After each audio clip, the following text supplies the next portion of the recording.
Well, hi everyone, and welcome into this educational webinar. I have the wonderful Dr. Elizabeth Yurth from the Boulder Longevity Institute with us today, who has been a scientific advisor for us. My name is Lisa Tamati, and we're going to be talking today about immunosenescence, about the aging of the immune system, and a formulation, Rejuvenate Pro, and how this tackles some of the problems that we have with the aging of the immune system. So welcome in, Elizabeth. Wonderful to have you. Thanks for joining us today. Really Thanks, Lise. excited. I always love talking to you and your brilliance, but I'm really eager about this product. So I'm thrilled to actually be able to talk, share some information with you. So thank Yeah, you. no, thank you. And thank you for your guidance along the last few years as I've tried to put together a formulation. So I came to you a couple of years ago and we were looking at, I was looking at on the market and trying to find something for my aging mum. So if anybody Right. knows me, I have a mum with a very, very, very complicated medical history, and Dr. Yurth is actually her physician. And so we were talking about mum and what we could do actually. And that's where it all started with mum. and, and Right. There's always personal passions are always the best, right? When you have a personal passion for something, yeah. And I will say from the physician perspective, right? Lisa's mom is tough, right? She has cancer, she has chronic infections, she's frail, she's every hard thing to deal with that we've been dealing with. And honestly, this is the kudos to Lisa, but she keeps looking for answers and it's continued to move things forward. I mean, she's yeah, actually 10 continually years. improving in her health instead of declining.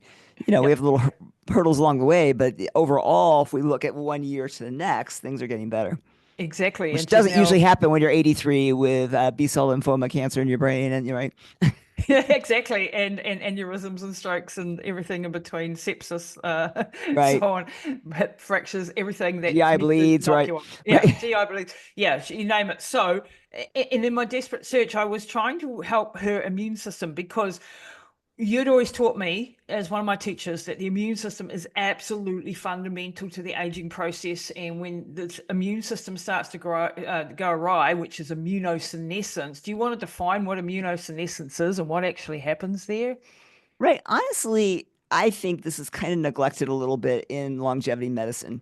But when we look at where everything begins, our ability to fight off cancer, our ability to survive an infection, because you're going to get infections, you're going to get exposed to flu viruses and COVID viruses and every other virus that comes along in the future, and there's going to be more. We have to be able to fight them off.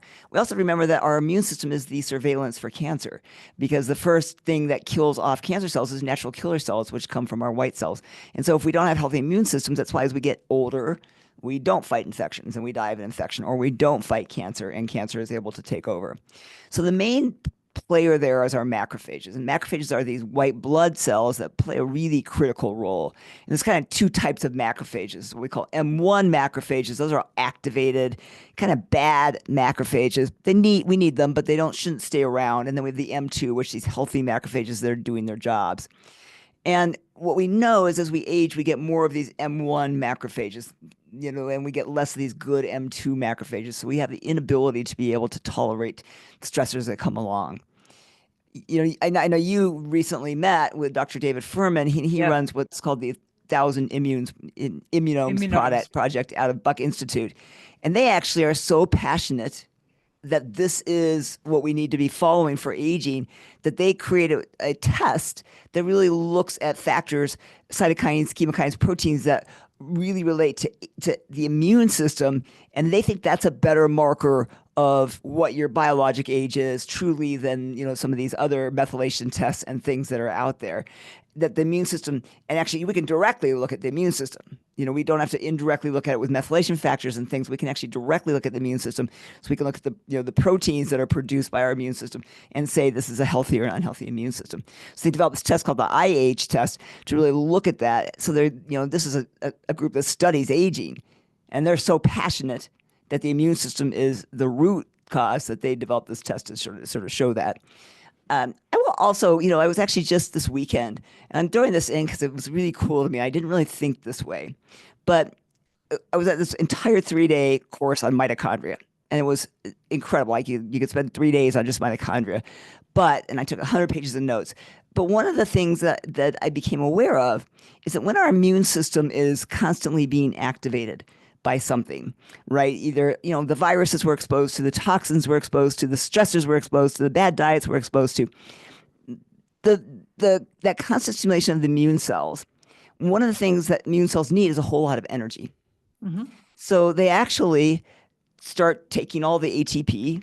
So, your brain needs ATP, your heart needs ATP, your muscles need ATP, but your immune cells need a lot as well. So if our immune systems aren't functioning well, we actually start shuttling all of that ATP to our immune system. So that now explains, right, why then secondarily what happens is now, because the immune system is creating all of this oxidative stress from all this ATP production, making these free radicals, finally the mitochondria go, hey, shut it down, right? Shut it down. Yep. Things have gone awry. Things are messed up. There's too much oxidative stress. Shut it down. And they stop making ATP. So what does that cause? Fatigue, sarcopenia, brain loss. So could this immune system upregulation be at the root cause of the mitochondrial loss that causes the heart, the brain, and the muscles to all become dysfunctional, right? That our overactive immune system, our overstimulated immune system causes that.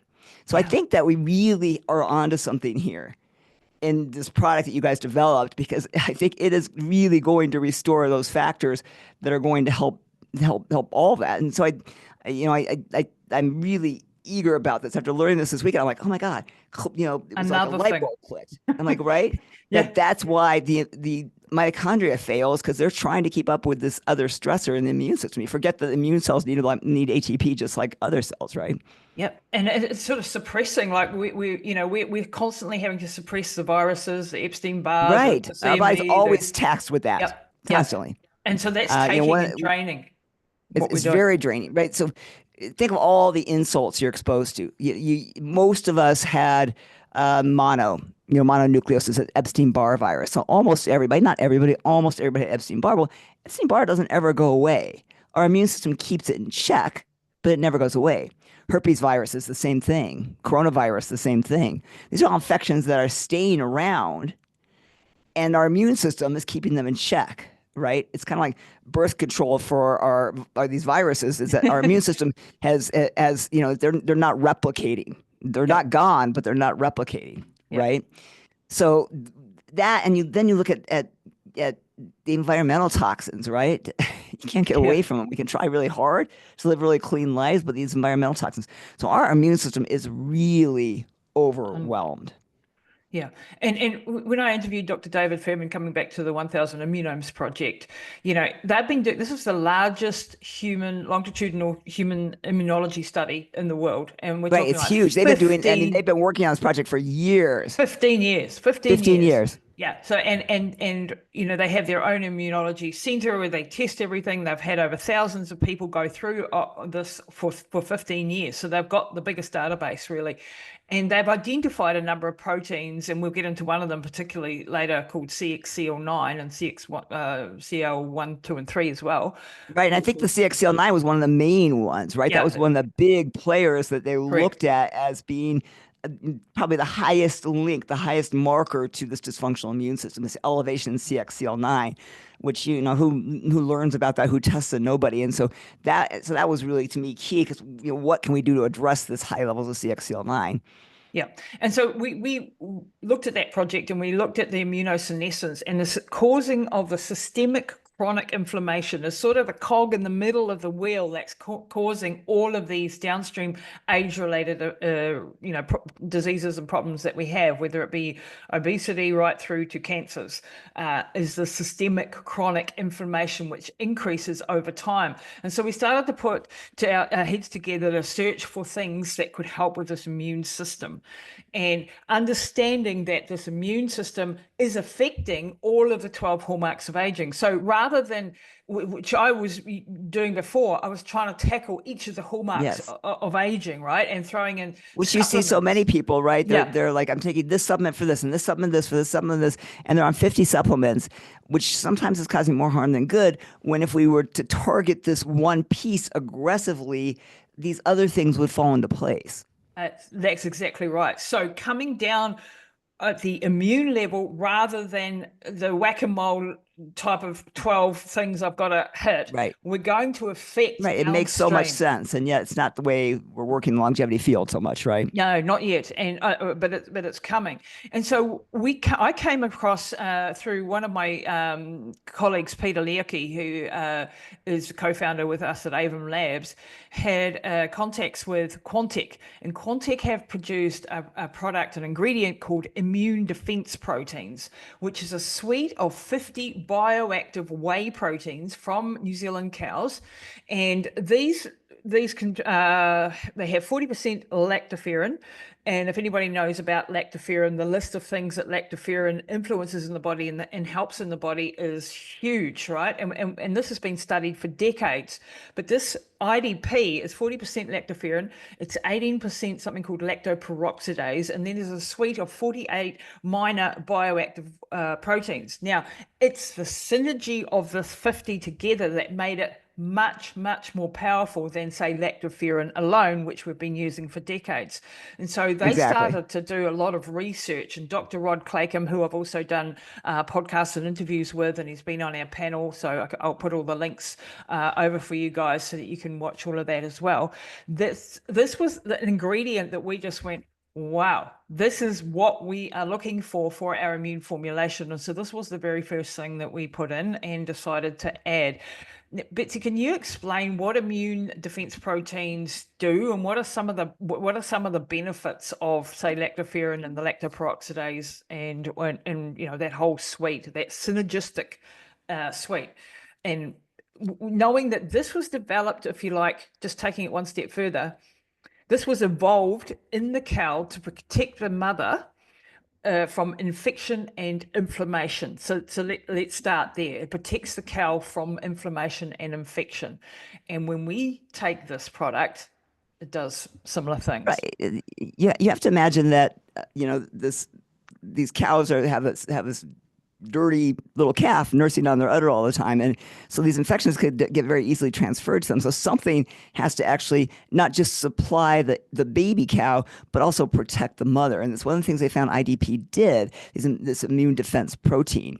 And so it really, if you look at the main thing about IDP, number one, and why it might be a whole lot better than even colostrum, and we'll talk about combining it with some of the other things we've done. But the big thing is that, so it comes from a pasteurized skim milk, but they don't use heat to pasteurize the milk, right? So they can basically use this cold extraction, this freeze drying process, to extract this immune defense protein as this bioactive protein from milk. And they can actually then actively test the amount of these proteins, so they can look and see how much protein is in each one. So you're getting this really active immune modulating agent. So if you think about what is that doing, well, our gut is the biggest immune network in our body, right? Yep. The gut outperforms everything else as defense against, it's your first line defense against all the pathogens. And so if your gut's not operating well, if your gut's inflamed, if you have leaky gut syndromes, then your immune system is not going to function well. So one of the things we know is that IDP actually improves the gut tight junctions. Mm-hmm. So, when we have this, if you have chronic inflammation, it's going to damage the tight junctions in your gut. It's going to, separate the wall. So now you get exposure of everything you eat, everything you're taking is straight to your immune system. Your immune system gets hyperactivated. You have an already stressed immune system, and now it's getting even more stress. Mm-hmm. So you absolutely have to fix the gut, right? And we all know that in functional medicine, fix the gut. So we're throwing, all sorts of things in to try and fix the gut, our prebiotics and our probiotics and our postbiotics and sometimes drugs to try and kill off, like Xifaxan, to kill off the bacteria, the bad bacteria in there. Well, actually, this product is going to actually do all of that. So it's actually going to repair the tight junctions. So, which is hard to do. I can say that's a difficult thing to do, is to actually get these effective tight junctions again. And that's going to be the first step that's critical. And then the other thing it's going to do is that it's going to actually inhibit these pathogens and viruses directly. So it's going to attack the harmful organisms like staph in your gut, but not the good organisms. Yeah, so it's selective antimicrobials. Yep. the incredible amount of antimicrobial, much more so than lactoferrin or colostrum. It's about twice as effective as inhibiting these pathogens, right? We also found that this is extremely beneficial, the IDP, against viruses. So there was a U.S. lab that looked at it against influenza virus, influenza A, influenza B, which I don't know about you guys, but that's rampant right now around here. Yep. And they used a control group of using 95%, so really good lactoferrin, 95% lactoferrin, and control it to IDP. And the IDP was significantly better at preventing the viral infections than the lactoferrin was. Yeah. So I think that one of the big things that we're doing with this is helping and supporting the gut itself, right? So we can actually at a primary level.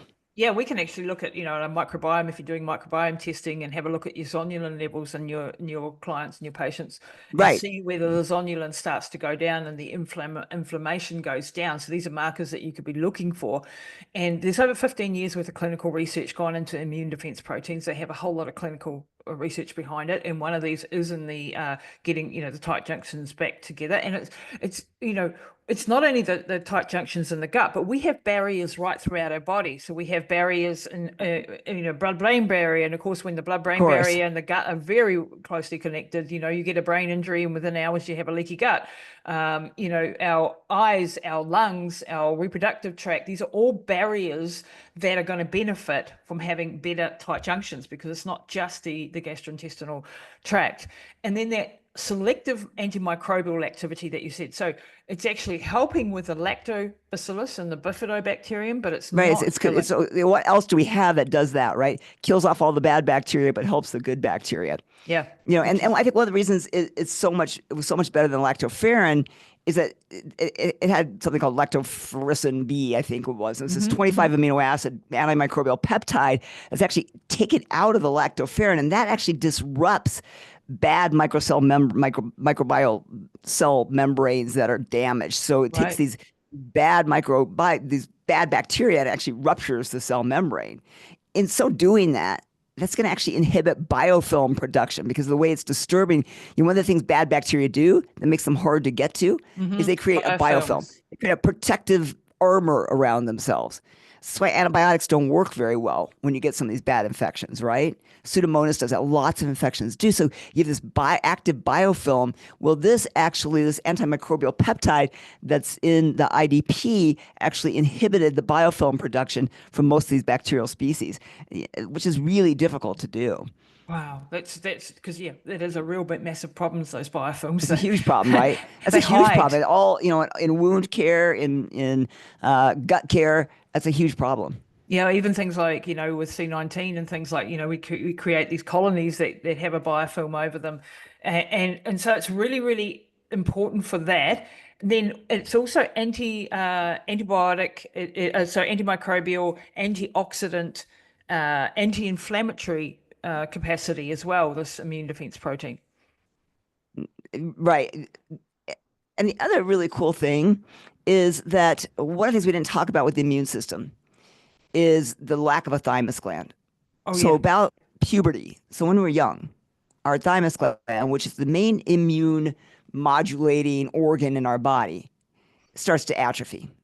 And by the time you're I'm in my 60s, by the time you're old like me, it is a little fatting up. It's not doing anything, which is one of the failures of my immune system. So there's things that actually help to act a little bit like what the thymus gland does. Like it actually IGF-1. So these IDP contains these growth factors like IGF-1, which maintains some of the thymic architecture and also helps T cell development from the stem cells. So this IGF-1 in IDP, and I can tell you we use that a lot. I'm very big into peptides, so I use IGF as a peptide to help healing in people. So this bioavailable IGF-1 that's in IDP can actually partially reverse some of the age-related thymic involution that we're seeing, at least in animal models. So that's really cool, right?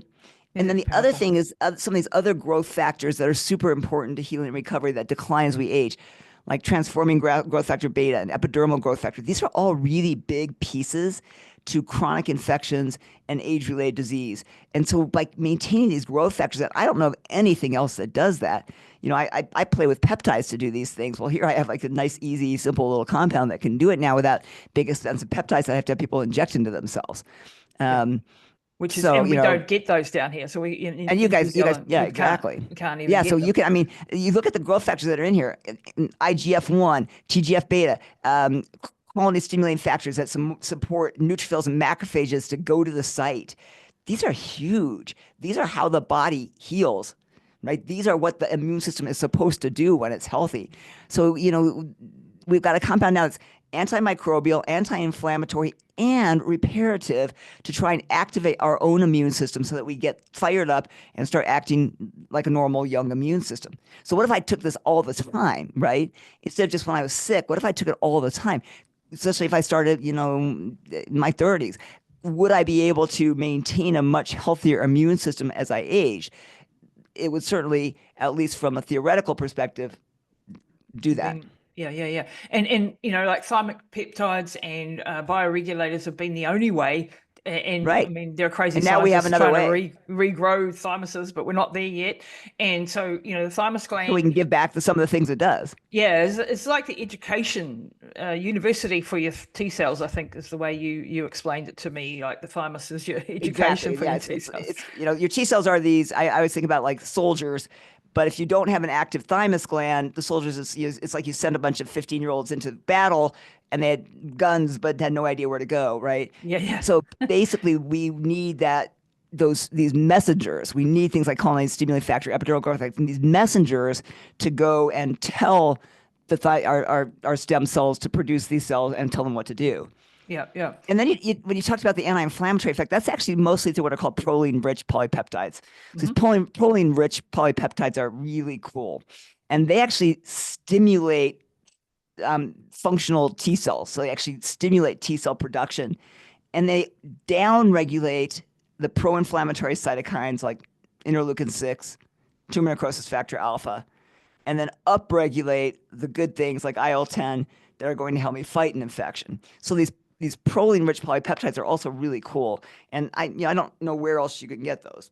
Yeah. And this actually leads us into the next ingredient in our repertoire. And again, we'll give you all the research papers for immune defense proteins. The next thing that we added, so we covered a lot of our bases with immune defense proteins, and then we were still looking at what we were missing. And we came across an ingredient called Immunel. And Immunel is a really super powerful extract of colostrum. And so I wanted to tell a little bit of the story of colostrum first, and then tell you why Immunel is actually colostrum times 10, so to speak. I was going to say on steroids, but that's a bad analogy. Right. It's taking all the actives out of it, getting rid of the fat, getting rid of the lactose to a 99% degree, and the things that we don't want, that's in colostrum, and it's leaving you. So tell us a little bit about the colostrum story, because I know you've been a fan of colostrum for a long time. I have. I've recommended colostrum, and when I can get Rejuvenate here, we'll be recommending this a lot more than colostrum, because if you think about colostrum, it is the first fluid a baby gets exposed to, right? It's the biologic fluid that we produce before milk even comes in. It's very different from milk that's produced afterwards. That colostrum is actually what provides the immediate immune protection to the newborn. So our newborns are born with a little bit of immune function that they've inherited, that they got from us. But like cows, no. They are born with zero immune system. So bovine colostrum has often been the go-to because it contains more immune modulating agents than our own breast milk does, right? It's actually better and more powerful than our breast milk, because we've adapted because we have babies who have a little bit of immune function, but cows not. So that's why bovine colostrum has been sort of the choice. It's also probably hard to get human colostrum, but but bovine colostrum is actually better. It has more of what you need to transfer immunity to somebody.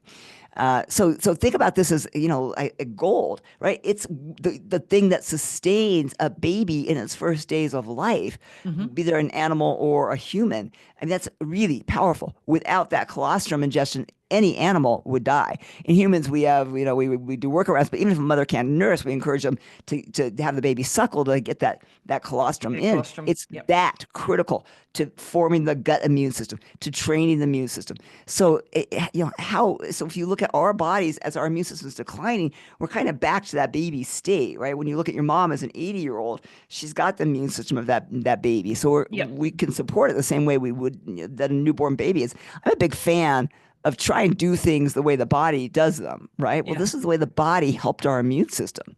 Yep. So colostrum has cytokines and immunoglobulins and antimicrobial compounds and maternal immune cells. So it's incredible, right? Yeah. And it's evolved over, it's gold, right? It is liquid years. gold. Yeah, and it helps the organs develop. It helps the brain develop quicker, and strengthens. And most importantly, the gut, right? Most importantly, getting that gut developed appropriately. Yeah, because babies are born with a completely permeable gut. Right. And just like our 80-year-olds, or right, exactly. older population. Right, there's a lot of similarities, right? Yeah, or anyone who's got leaky gut or immune challenges, we have this leaky gut, and so do babies. And so colostrum heals that leaky gut. So again, that's adding to the immune defense protein, which also does that. But Immunel has some other things that are actually different to the IDP. So these are both very, very powerful. One is a whey extract, one is a colostral extract. So they are right. So one is different. Taken from the milk protein, and one is extracted out of the colostrum. So you and I kind of talked about, well, what if you could take all the really cool things out of colostrum and condense them, right? Make it better. It's sort of like if I eat a steak versus could I just take the protein out of that steak and eat it, I wouldn't need as much volume. And so, so basically, the Quantec lab kind of discovered that you could extract these 50 bioactive Sterling peptides. Sterling Tech did the Sterling Labs. Yeah. It's so similar. 50 bioactive peptides. So they figured, okay, you can actually take this out of the colostrum. Yep. And put them all together, this 50 bioactive peptides. That's what you want, right? Yep. That's the pieces I want. I don't need all the other stuff that's in colostrum. I need these bioactive peptides. Yep. So basically by doing that, we got, colostrum gold. I mean, we got the better colostrum without, that's going to be much, much more potent than any colostrum you could ever buy.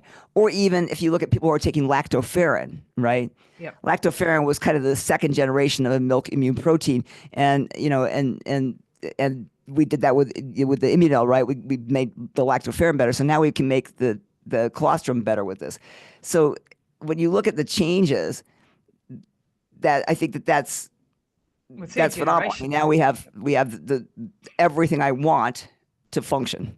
Yeah. And colostrum is, like babies who are breastfed have a much better immune system throughout their lives. We know that they're because they've had colostrum and they've had that advantage from the get-go, right? And if and if you weren't breastfed, okay, now would be a good time to start colostrum. But this.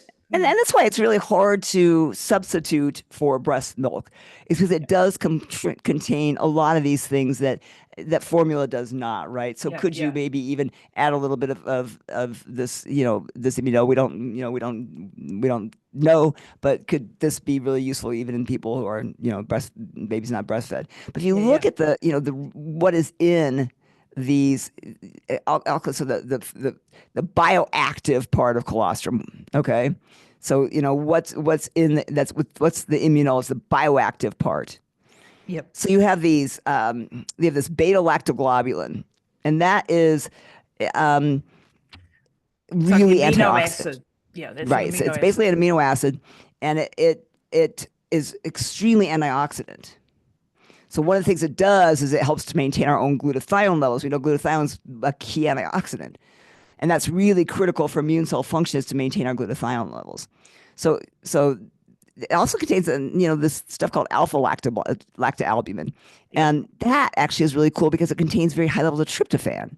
Mm-hmm. So now we don't need to take our tryptophan and all these things, because remember, that's the precursor to serotonin and melatonin.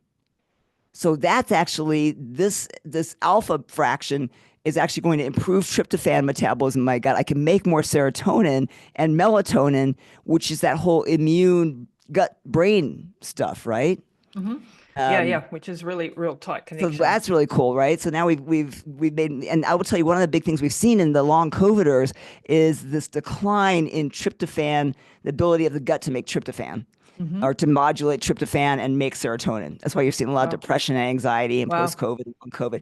And so if we can use this to improve that tryptophan metabolism, you're going to improve circadian rhythm. You're going to improve depression with this immune neuroendocrine kind of interaction of these. So Wow. that's that's to me super cool, and I don't know if something else to do that with. Yeah. Um, And Immunel also has, so we talk about protein-rich peptides. It has sialic acid. It has nucleosides. So it has all of these aspects to it, and the immunoglobulins that give that antibody response. So it is covering all the bases that the IDP. Some of it is overlap, but some of it is different in the way right. that it provides the protection. But at the The other thing is we talked about the prebiotics, right? What else do we need when oh the yeah. gut stuff? We use prebiotics. So the one of the proteins that's in this is beta glucans, which act Hmm. basically as a prebiotic, and things you guys know about like galacto-oligosaccharides, which are really important for promoting the growth of bifidobacteria and lactobacillus and help produce short chain fatty acids. So these beta glucans and oligosaccharides that are in this component are going to now, act as your prebiotic, probiotic to really restore that gut immune function and microbiome. So, again, we've got a product now that's acting as an anti-inflammatory, where we have a product that's actually restoring our immune cell function, helping the immune cells migrate to where they need to go and help to repair, and repairing the gut and then restoring the gut's microbiome back to a healthy level. Yep. And then there was something called lipooxygenase inhibition. Can you explain what that is? Because that's another aspect of what this does. Is so lipooxygenase. Can you give me a brief on what that does? Um, that's I'm trying to remember the lecture that you gave it Wow, to I'm trying to think about me. Trying to remember. lipooxygenases. Um, There's so many aspects to this thing, but it inhibits lipooxygenase. Okay. It so also, lipooxygenases are sort of things that are breaking down some of the cell membrane, right? So by inhibiting the lipooxygenases, that's going to help that cell repair, cell membrane repair. right. Okay. So it's doing all of that as well. Now, the next thing that we came across, and so those two are also very, very safe for people to take. There's I no, think safe for everybody, right? yeah. I honestly think safe for everybody. These are containing everything you need to, improve your natural killer cell activity, to reduce your viral activity, to reduce your bacterial activity. It's really, and they're very natural to what our body needs. So Yeah. I think maybe if you're undergoing chemotherapy, you might be helping your immune system too much in chemotherapy. Sometimes we want to, down regulate the immune system. So those people might want to wait until after they're done with chemotherapy. But after chemotherapy or radiation therapy, it's going to be huge to use something like this because you've got to go into repair mode. Yeah, so it's pretty much safe for everybody. And then we looked at there's a couple of other ingredients that we have in Rejuvenate Pro, and one is called carnosic acid, which is an extract of the rosemary plant that has a lot of good stuff in it, but we sort of focused on standardized to the 20% carnosic acid. Can you give us a bit of a brief on I mean, when I started looking into carnosic acid a year ago, it was like, what does this not do? This is so many aspects. It's neuroprotective, it's antioxidant, it upregulates the NRF2 pathway. Yeah. Can you talk a little bit about carnosic acid? Right. So that carnosic acid comes out of rosemary, right? So rosemary, we know in small amounts used for cooking and things like that, um, is going to have a small amount of carnosic acid. But we actually took this extract, put like 350 milligrams of it in. So, a nice dose, but not a super high dose that's going to have problems for most people. And what that's going to do is really help again in supporting some of the other things we're missing and just going a little further to restore some of the immune function. I will say maybe we went there. If we look at the other two ingredients, they're so incredibly powerful. are these little add-ons, critical to them. But I think what they do is round it out, right? They're super safe.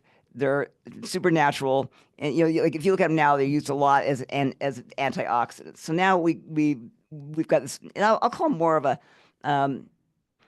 they're these are, when you look at antioxidants, I'm not a big fan of taking massive doses of antioxidants. But when you look at things like rosemary, they regulate oxidative stress. Yeah. So they don't kill it off, right?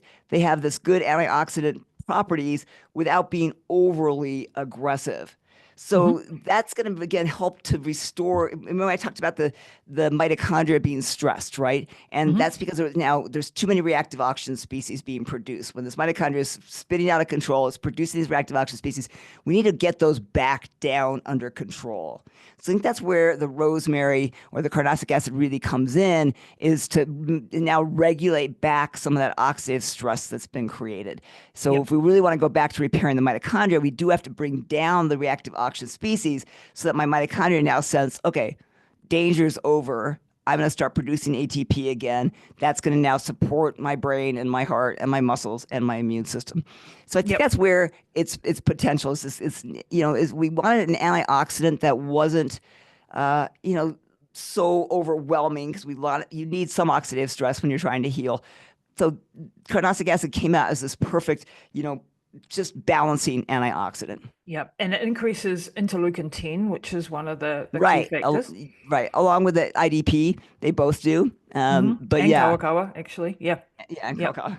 Yeah. They all cover the interleukin 10, which is an antioxidant, so it's one of the cytokines that goes down as we age, isn't it? And so tune and crack. So so remember, there's good and bad interleukins, and so interleukin 6, high levels. As we age, we get very high levels of interleukin 6 and tumor necrosis factor alpha. Those are cytokines of aging, and if you look at the IH test, those are things that are measured, right?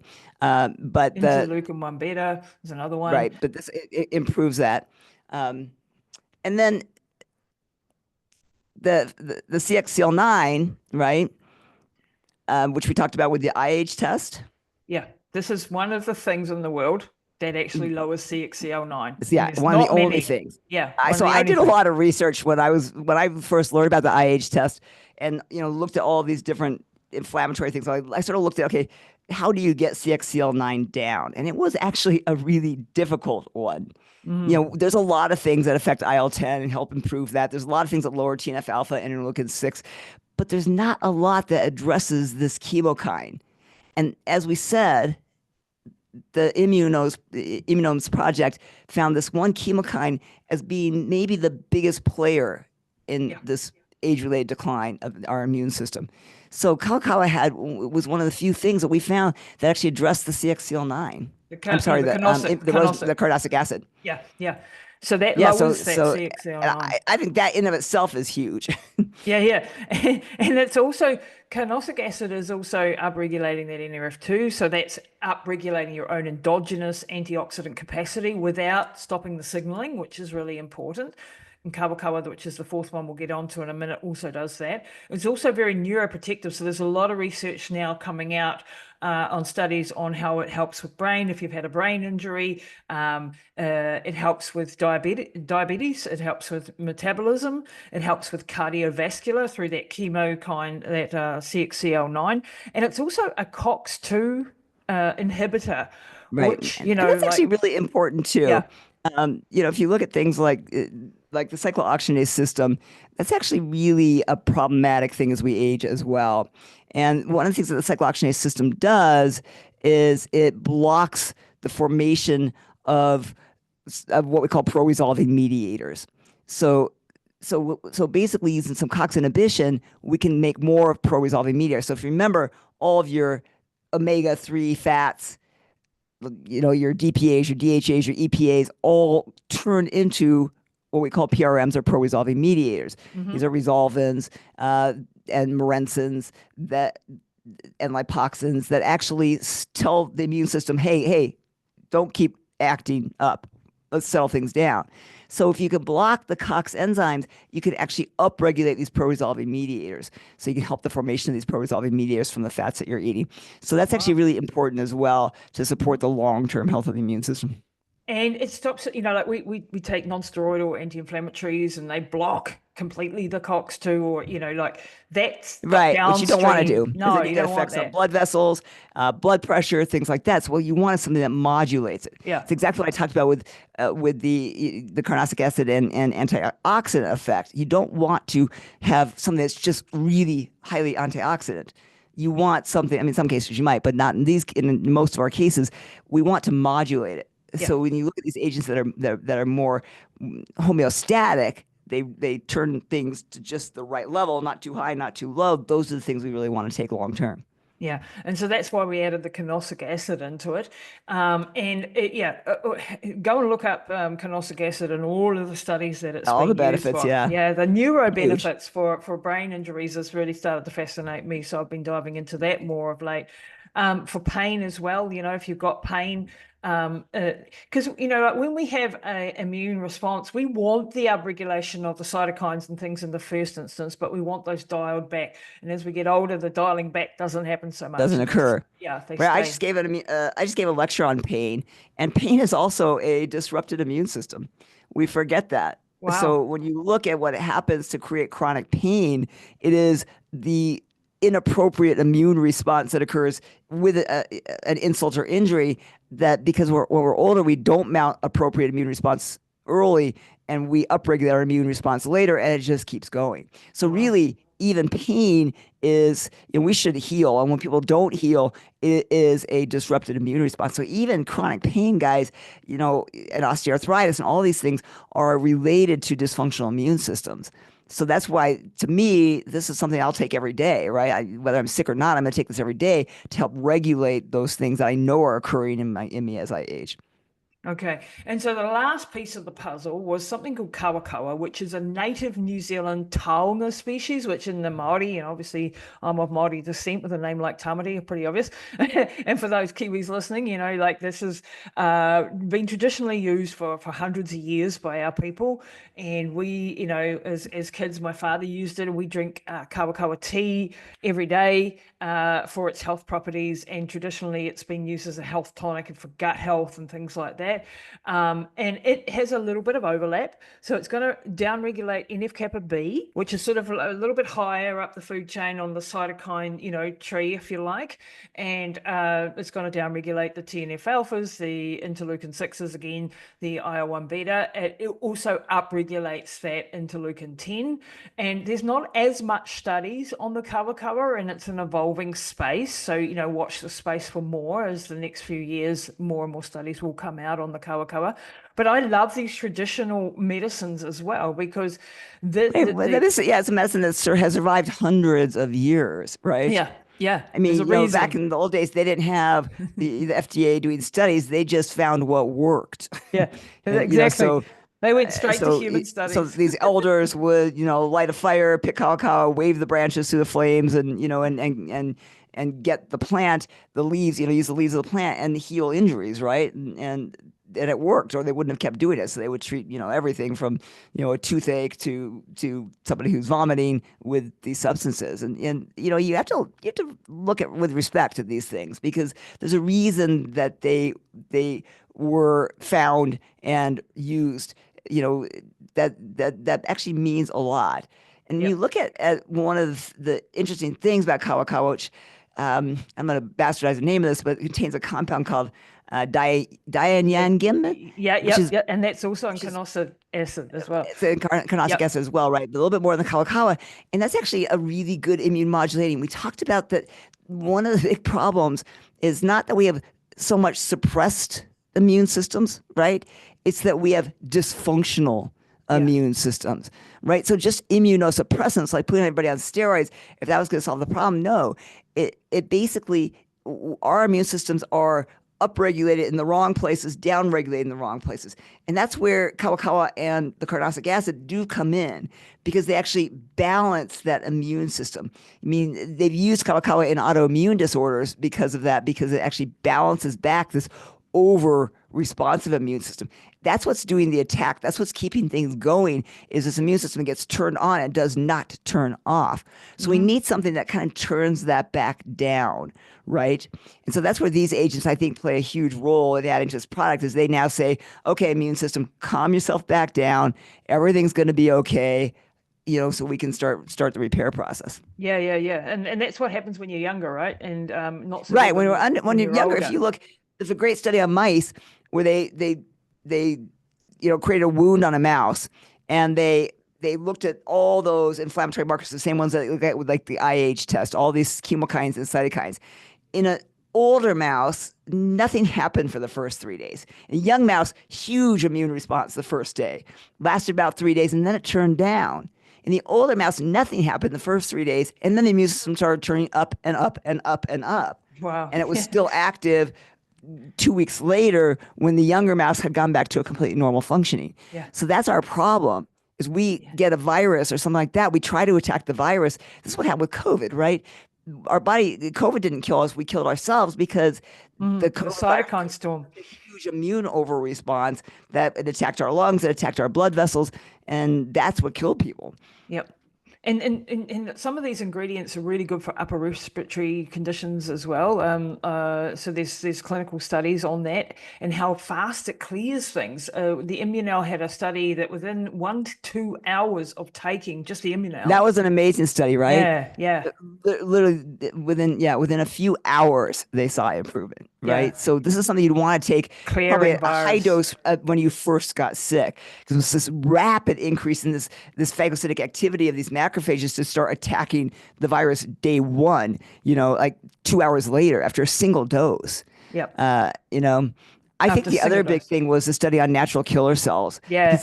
There's companies, you can go to another country now and get, for $50,000, get infusions of natural killer cells.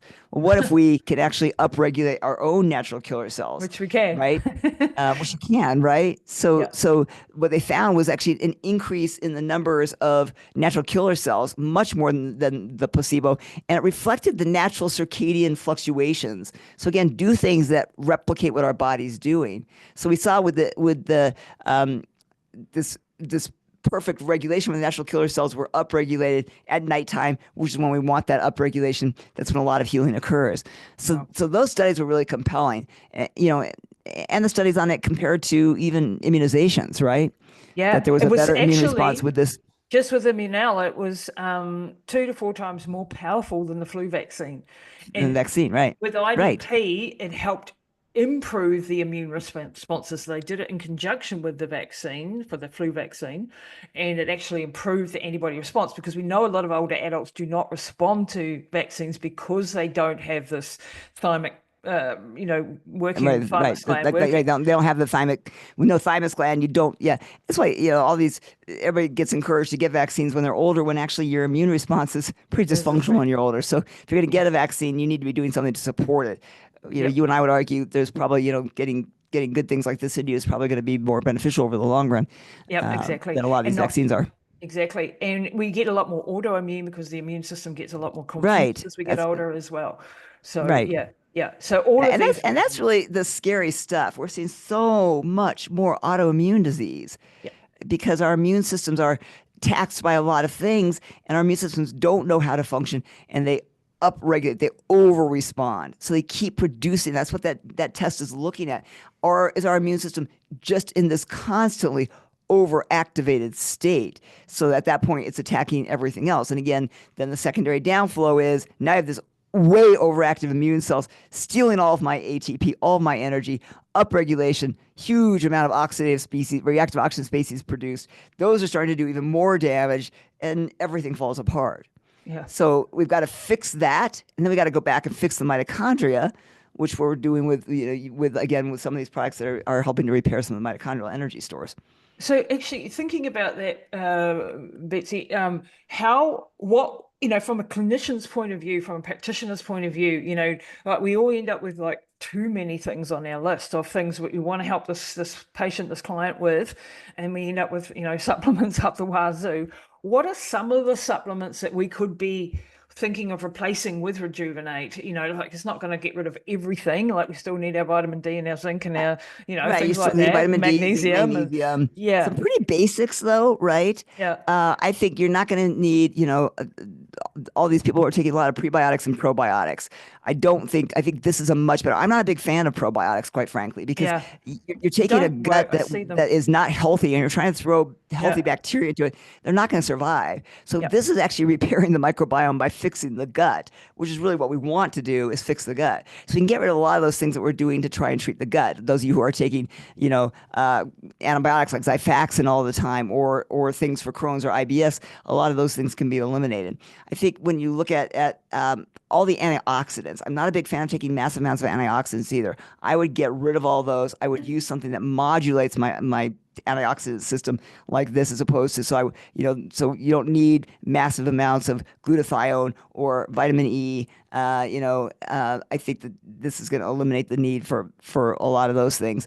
I think that when you look at for things like let's see what else that we're taking that's going to be sort of support to our immune system that we tell people to take all the time.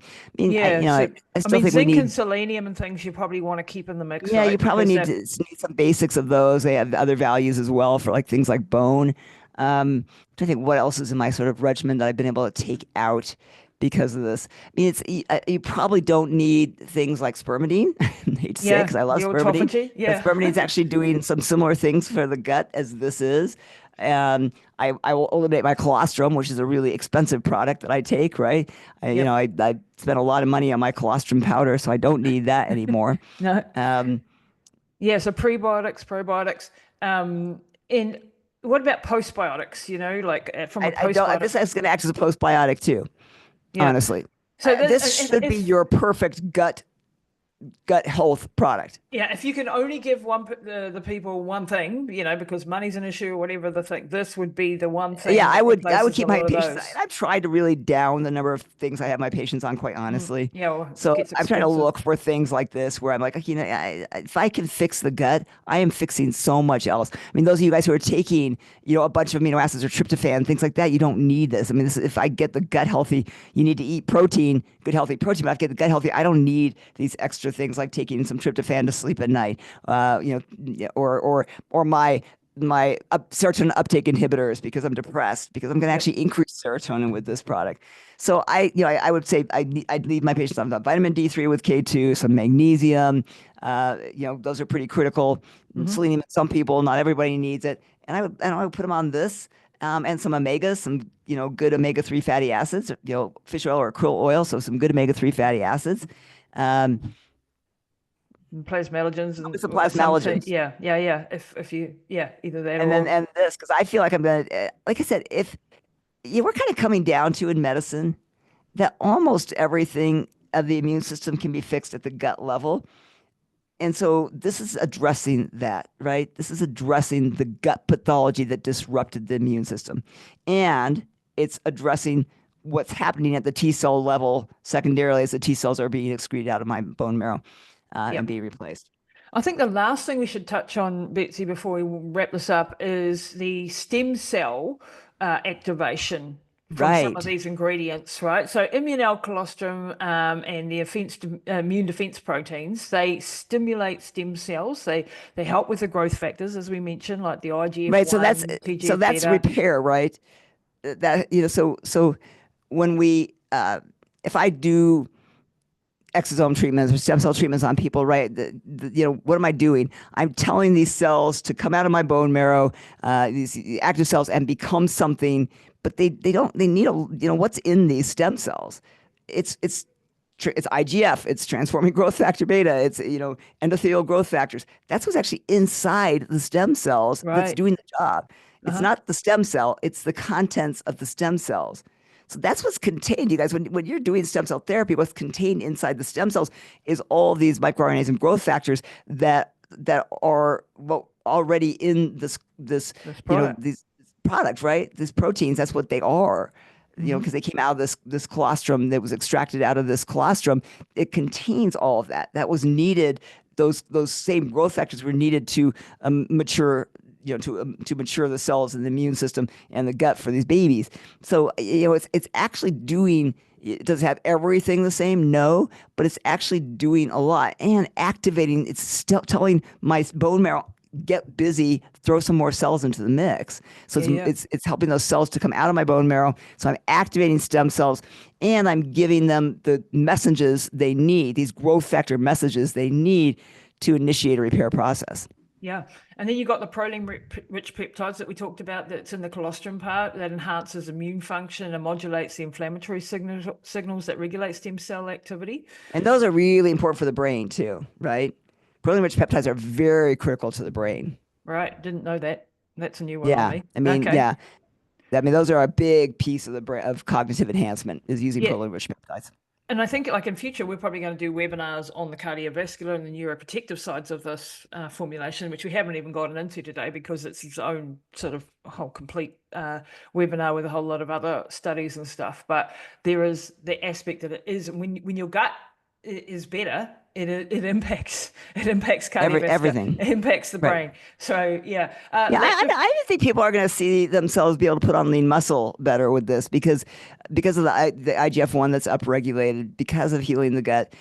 But so these growth factors, I mean, IGF is what I'll use in my athletes when they have an injury. So I'll actually give them IGF-1 because that really promotes tissue repair. Wow. Well, here's a natural way of getting IGF-1, right? Without Like, having to inject yourself every day. Yeah. right. So injecting exactly. And IGF-1's hard to get. Yeah, it is. And lactoferrin, which is another key component, has been shown to stimulate hematopoietic stem cells in the bone marrow, which are responsible for blood and immune cell formation. So again, 40% of the immune defense protein is lactoferrin. So that's another sort of aspect of it. And in the rosemary, the colonosic acid part of it, how it stimulates the stem cells, potent antioxidant and neuroprotective compounds that support neuronal stem cell proliferation, reduces oxidative stress and inflammation, creating a favorable environment for stem cell survival. And some research suggests that it increases brain-derived neurotrophic factor, which both of us know how important that is, which Right. promotes neural stem cell growth. So that's pretty exciting as well. From a Right. stem cell, stimulating the stem cells to do their thing. Right. You do that in combination, right? You're doing this in combination with, making sure that you're stimulating the brain with new activities, games, puzzles, things like that. So we're going to help recruit some of these agents over, across the blood-brain barrier. And that's one of the things is these growth factors can't actually cross the blood-brain barrier. So we can actually get them to the brain. Wow, that's amazing. That's the way we can actually get these things to the brain. So, to me, simply to me, just like I said, I just listen. I went to a lecture a while ago with this company who's doing this natural killer cell infusions. It's expensive. It doesn't last that long, honestly. But they showed natural killer cell activity up almost 40% after just 1 month on this product. They showed increase in natural killer cell activity. That's huge, guys. I mean, that's huge in the preventing cancer world. Yeah, exactly. That's huge. If I can increase my natural killer cell activity by 40%, my likelihood of cancer goes way down. Yeah. So this is for cancer prevention. Think about this, and so there is a study that shows the CD69 is upregulated, and that's the study we'll include as well in the notes. But you can see what happens there. And the last one for the going back to the stem cells, the kawa that contains the myristicin, the diazepam, which are modulating immune responses and reducing inflammation, and they help the pro-regenerative environment, allowing stem cells to be more active in tissue repair. And they interact with the WNT beta-catenin signaling. Right. The Wnt pathway is a really big pathway, guys, in developing arthritis. So dysfunctions in that pathway are one of the reasons when we get an injury, we progress to arthritis. So there's a lot of products looking at the market of the Wnt pathway in modulating that pathway for preventing osteoarthritis after surgeries and injuries. So this is definitely a product you want to put on somebody when they have an injury or a surgery, right? Because that's a pathway that gets upregulated, I'll say abnormally regulated after an injury or a surgery. And that's a huge reason that 80% of these people after surgery, so when you get a ACL repaired or you break a bone, 80% go on to develop osteoarthritis. And it's because things start to go awry early on, even in your 30s. And so we really need to be addressing these things early on. So I would put everybody post-injury, post-surgery on 3 or 4 caps of this for at least a few weeks to modulate that. Yeah, and you're an orthopedic surgeon of 30 years Right. So I experience. do, orthopedic. So I still see a lot of orthopedic patients. I don't do surgery, but I still do see a lot of patients that we prep for, pre-op and post-op.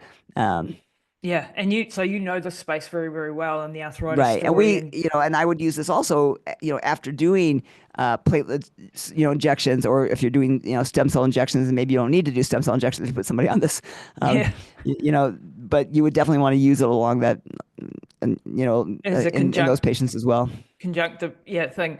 And so overall, the colostrum provides the IGF, the TGF beta, the enhanced stem cell activation. The rosemary has the neuronal stem cell growth by reducing oxidative stress and boosting that BDNF, which is absolutely crucial. And the carbocarba modulates, which can enhance stem cell survival and differentiation. So just that was just a quick sort of summary on the stem cells, because stem cells are becoming more and more, people are, the Right. And there's products out there, that are working just on stem cell function, right? There is products out there that are doing that. I think this is doing that just as well. Maybe better, we don't know, but I think that we're working the way the body does this. I mean, this is the body's way of doing things. Yeah, and getting more stem Always cells. The best way to fix things is look at how the body does it. That's why these are so product. These came from the body. These are made by our body. I mean, or these same agents are in our bodies. We can find them in very high amounts in the bovine sources, but these are all things that we make. Yeah, and that's why it's so powerful. So I think we've covered it pretty well, Betsy. But we've hopefully we didn't lose you all along the way, because it's quite confusing. You've got, the immune defense proteins and the immunal, which have a lot of crossover and a lot of similarities but different. Same but different. I think about them as synergists, right? They're sort of working together, where one is really working a little bit more at the gut level, right? And the other one a little bit more on the immune system, the stem cell system itself, and they work so synergistically together. I think these 4 compounds together is sort of their secret, the secret sauce, is that they all kind of are covering the basis to perfectly modulate things, to get everything in this perfect balance, which is really where our goal needs to be. Whenever you throw something that our body doesn't make into the system, right? Then you risk overmodulation, undermodulation, screwing up homeostasis. And our bodies really rely on perfect homeostasis. So I love that this is going to really just modulate. It's why, adding just a little bit of carnosic acid, a little bit of kawakawa was able to say, okay, if we're upregulating things a little bit too much, we can keep that in balance with these ingredients. Yeah. And so if we just touch briefly before we wrap up on contraindications, I've had questions from some practitioners around the things like warfarin, which is a common drug that's used. Is there any blood thinning effects? Is this safe in pregnancy? Those sorts of questions. So can we just quickly address some of those, just from a practitioner's point of view, so they have some understanding of where the limitations lie and the dosing sort of side of things? So first of all, the Immunel and the IDP are going to be safe across the board. I think there's nothing's going to be a contraindication there. If you look at blood thinning medications like anticoagulants, so rosemary has a very, very small effect on blood clotting, but at this dosage level, it's a little bit like a spit on the ocean. If somebody's on warfarin, it's very unlikely. Like, we use a product called peninsula polysulfate a lot. It's also a weak blood thinner. Weak blood thinners, interestingly enough, have a lot of health advantages to them. So, and we'll use that with people on warfarin and things. This is going to be similar. So, certainly have your doctor, if they're monitoring you with INRs, things like that, you can have them monitor it. But again, it'd be a little bit like spitting in the ocean. It's going to have such a minimal effect to somebody who's already on blood thinner medicines. It really should not make a difference. I mean, I would not high dose those people. You probably want to stick it to maybe 2 caps a day if somebody's on anticoagulant therapy. I think that if you look at like blood pressure medicines, these are actually going to help blood pressure. So I guess the only risk there is maybe you need less of your blood pressure medicine. Or the same thing's true about like diabetes medicines. Could it lower your blood sugar too much? Unlikely, but I bet it lowers the need for something like if you're taking drugs like metformin or things like that, you might find you need less. So, you can keep an eye on maybe needing less of some of those medications that are treating disease, because you're going to be modulating some of those things. Other things, you look at people like with liver disease, we see a lot of people who have elevated liver functions. both like the rosemary, the carnosic acid is actually really hepatoprotective. It's very protective to the liver. So really shouldn't be any issue. In fact, it probably would be helpful in liver disease. Um, Kidneys, Kidney. that Yeah. it could be a little bit more of a burden to kidneys. The carnosic acid and cowkawa are both being processed through the kidneys, could be a little bit more of a burden on kidneys. So I might keep the dose a little bit lower in those people at the 1 to 2 caps instead of the 3 to 4 caps.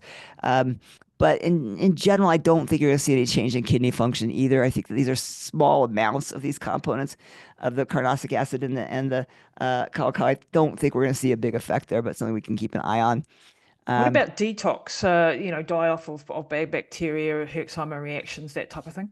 So typically, because that Herxheimer reaction is because as you kill off bacteria, you get this really big overactive immune response to the byproducts of this bacterial death, all these little things that are released.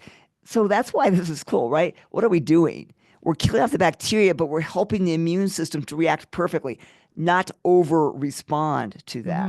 It's Right. So when I modulating. put something on somebody like, an antibiotic or an antiviral or antiparasitic that is going to create a big, huge immune response, I tell them you may get a Herxheimer reaction.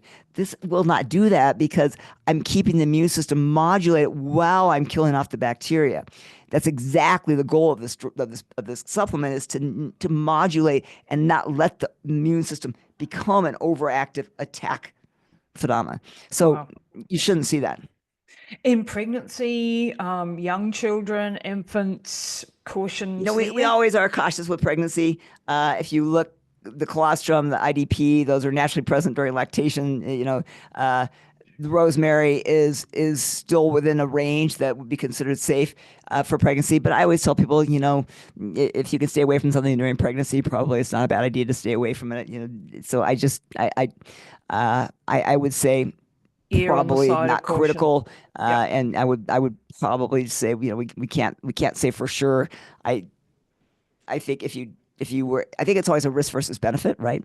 Yeah. So if somebody's got horrible immune stuff going on, then it might be worth the fact that there's a little bit of the rosemary. And rosemary is the only thing in there that I could think of that would actually, the cowkawa should not actually have a big effect. But rosemary can stimulate uterine contractions at high doses. So that would be the risk, is if you stimulate uterine contractions. Now, at the low dose, it shouldn't do that, but if you took a high enough dose, it could, and Right. that would cause a miscarriage. Just being For kids, again, if you look at the component of rosemary, the carnosic acid dose, you've got about 70 milligrams of carnosic acid, which is a safe level for kids. The cowkawa at 100 milligrams is probably a little higher dose for kids, but that's still within reasonable. That was kind of in the history of cowkawa, sort of a reasonable dose. So I think you probably stay at 1 cap for kids and be safe. Maximum 1 cap. Yeah. Yeah, maximum Okay. 1 cap. Yeah. Cancer? Any things there if you're on chemo? If you're not doing chemotherapy, this is going to be helpful because it's going to raise your natural killer cell activity. Yeah, absolutely, and help to repair the gut after some of the Right, horrible and repair the effects gut, right. Yeah. So after chemo, not during chemo. We usually stay away from most things during chemo just because it can make things Right. Remember, better. chemo sucks, right? Because we're Yeah. trying to basically kill the cancer without killing you. But Yeah. we don't. So general things that are supportive to the immune system might not be the best. Yeah, we don't want to be upregulating good things when you're trying to kill off Right. things. Suppression of viruses and things like like your herpes simplex viruses and your CMV and your Epstein-Barr are going to be very, very supportive for all that. I'm really excited for this because I have so many patients who have reactivated Epstein-Barr virus. So I test that now in my patients who have any issues, and we're seeing it in everybody. So it's Wow. one of the things we know COVID did, is it reactivated Epstein-Barr, Yep. and probably the vaccine as well. But this reactivation of Epstein-Barr is a big tax to our immune system. Epstein-Barr virus, reactivated Epstein-Barr is linked to things like MS. And so you need something here. We don't have great antivirals. We have Valtrex for herpes viruses. We don't have a great antiviral for Epstein-Barr virus. So this is going to be a huge player in these people who have chronic viral illnesses, chronic fatigue syndromes. It's going to be huge. And finally, last question, I promise. What is, in relation to mold and Lyme, any thoughts there? Because, we get complicated. Here's my opinion on mold and Lyme. Yes, you got to get people out of moldy environments, right? But all of us are going to be exposed to mycotoxins. It is absolutely impossible to reside in this world and not get exposed to some mycotoxins. They're going to be, if not in your environment, in your food, even if you're careful, it's very hard to get away from mycotoxins. So obviously, if people test high for mycotoxins, find the moldy source and try and get rid of it. But I will tell you, when you look at mycotoxins in people, I don't ever see somebody who does not have mycotoxins. Right. Now, So not everybody is immune reacting to them. So that's the key. I can have mycotoxins, but not an immune reaction to the mycotoxins. So when you get mycotoxin-induced disease, what's happening? Maybe you've overwhelmed it. We need to get rid of the mycotoxin. But let's say you do that, you still have mycotoxin illness. It's because of an immune system reaction. It's because it stirred up your immune system, and now it has become an autoimmune disease, right? The same thing is true of Lyme. Lyme becomes an autoimmune disease. You could kill off the bugger, you could, but what gets people long term is the immune disease that occurs because of the stimulation of the immune system from Lyme. So this is going to be an excellent choice there. Number one, the Lyme is going to, if you have any secondary bacteria infections like Bartonella, things like that, along with the Lyme, this should help to address those. But number two, like I said, I think people get so caught up in all these, I have to get rid of every piece of mold in my life and every toxin in my life. It's impossible. What I have to do is have an immune system that can tolerate it, right?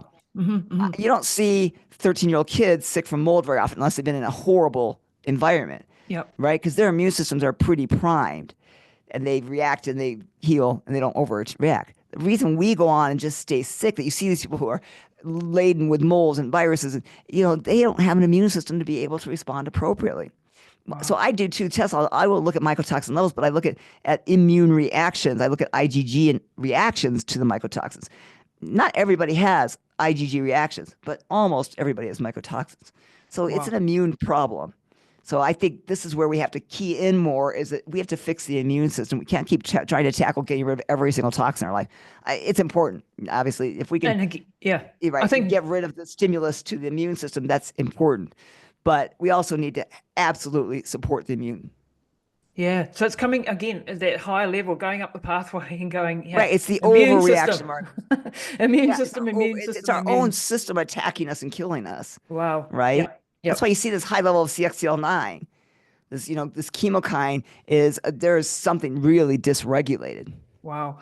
So this is just, I think that sort of really just lit a light bulb off in my head on, because, I've been working with Lyme and mold patients and, right. And you keep going, it's like a constant battle, right? Yeah. It's like, okay, now it's this and now it's this. And, and now they're living, I have people who are living in a cement compound, right? They're like, I'm like, okay, it's gonna be if you have to live in a cement compound, probably your immune system is not good. Yeah, wow. Well, Betsy, that's been an absolute wild ride with you today, going through all of the various aspects of this. So thank you so much for your guidance. Thank you for putting all the intellectual work in behind us. And we're really excited for Rejuvenate Pro to help you and your patients and your clients. Honestly, so I got some myself, right? And you and I have talked about this kind of, like, you've always had a little bit of a low white count. I've always had a little bit of a low white count. Don't know why, right? But obviously my immune system isn't great. I have a little bit of autoimmune stuff. And so I started taking it. You got me a couple of bottles of it. I started taking it. It was the first time ever, and I've been measuring my labs for a long time, that I saw my white blood cell count come up. Yeah. So, like in your mom, same thing happened. Yeah, same thing happened. So we're seeing improvements in the immune system. I'm like I said, I'm really excited. And I've got a couple of kids who have IgA deficiencies. We didn't even talk about the IgA effects, right? But this immunoglobulin, the IgA effect. So I have two kids who have IgA deficiencies. And so this is going to be huge for them, right? I maintain them on colostrum right now. This is going to be better because we can really improve IgA function with these products too. Yeah, so we've got to get it to America very, very soon. We promise we're doing that. So low SIG-A patients, look for zonulin improvements, look for lymphocyte counts, look for neutrophils, white blood cells, right. all of those things that the people, you'll see a nice regulation of the neutrophil lymphocyte ratio. Yeah. You're gonna see, any of your gut people, you'll start seeing improvements. It's definitely see zonulin levels come down. Yeah, that's really gold. Thank you, Betsy. Wonderful to talk to you again today, and thanks so much for your guidance. And we're very, very grateful for everything thank you for you do. Working on this project and bringing it to the market. Amen.